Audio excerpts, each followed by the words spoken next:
Oh yeah, maybe we should talk about the primary that she's engaged in right now. That would be a good thing to switch to for a little while. When is he going to ask some questions? I don't know if Chris Matthews is aware of this. Actually, he is aware of it. He's very aware of it.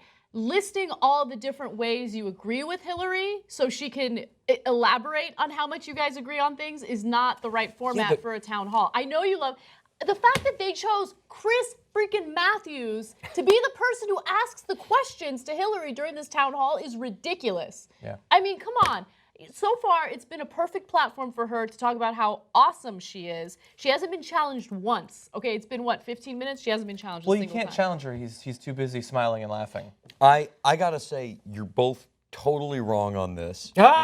In the sense of what it's going to do for Bernie. Okay, yeah, absolutely. You're so idealistic. If Chris Matthews, if Matthews could get down on his hands and knees right now and lick and suck her toes, he'd do it. Okay. I'm glad you chose toes for that comment. Yes. But Chuck Todd's harshness to Bernie forced him to actually talk about his positions in his campaign and to push back against the media narrative. She's not able to do any of that.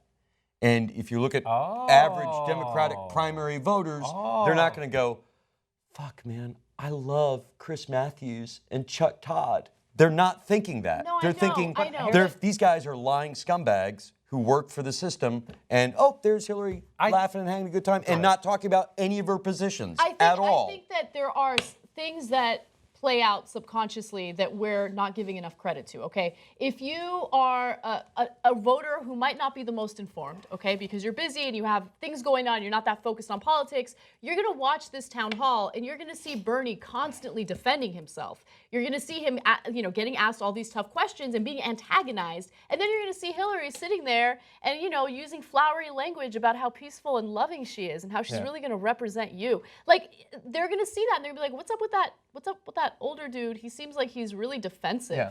But Hillary seems like she knows what she's talking about. Okay, you're right. Non-thinking people may come to that conclusion. Do their votes count? But even people that are uneducated about a lot of the issues or anything else, I think they're going to see there. And look, when we talked about wonkism earlier, I don't think Bernie was wonkish at all. Wonkish is like, I supported the Gang of Eight and the Glass-Steagall and the whatever loophole. I shouldn't have used that term. And he was like, look, here's what I think in 4 really simple sentences that have like a subject, a verb, and an object in it. And they're about people. And they're about people, and it's not about like, let me throw 50 sentences together so you start to zone out and you're like, there's something in the oven that I have to check on by the time I'm done with my answer. I think he gave, and Chuck Todd's hostility to him forced him to give those answers. So I don't think Matthews is doing her any favors right now. Well, also consider the fact that, when Chuck Todd and Bernie Sanders were getting into the trade discussion, it got very confusing. Like, we follow the news, and Chuck Todd's framing of these questions fundamentally dishonest. You're right. Dishonest. And so, I don't know. I worry about us being in a bubble and thinking that everyone thinks the way that we do, right? And I think that would be a mistake. I think that some people are going to watch this and they're just going to think, all right, Hillary knows what she's talking about. She doesn't seem like she needs to defend herself at all. I don't know. We'll see. Maybe Chris Matthews will surprise us and ask us, ask questions about maybe the Nancy Reagan gaffe.